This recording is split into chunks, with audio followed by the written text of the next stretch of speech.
After the city of Detroit filed for bankruptcy protection last week, municipal workers there are fighting to keep their pensions intact.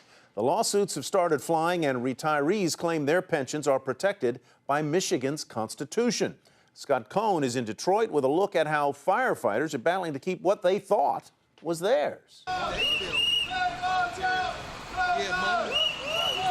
On the streets of Detroit, firefighters staged informational pickets trying to save their city pensions. We are not numbers. We are people that sacrifice our lives. We may not come home one day. So to look at us as a spreadsheet is, to me, un-American. The real battle, though, is in the courts. This county judge in Michigan has ruled the bankruptcy violates a provision in the state constitution protecting pensions. But the bankruptcy is filed in federal court. And the judge in that case, Stephen Rhodes, declared today that the feds have jurisdiction.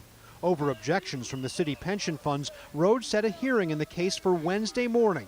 It's the beginning of a process that could take years. Far more complex for a city, the experts say, than for even the biggest corporate bankruptcy. They can't sell their assets and go away. They need to continue to exist for the population, for its constituents, et cetera. So in this case, that's going to make it difficult because you have stakeholders, including those picketing firefighters who insist there's a basic principle at stake, not to mention their financial well-being. Absolutely, I'm nervous. My family is nervous.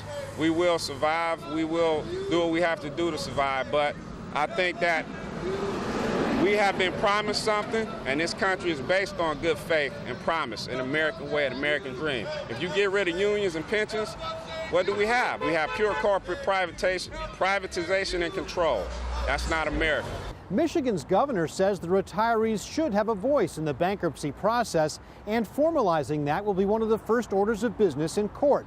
But the unions say the time for negotiation was before the bankruptcy, maybe to head it off in the first place. For Nightly Business Report, I'm Scott Cohen in Detroit.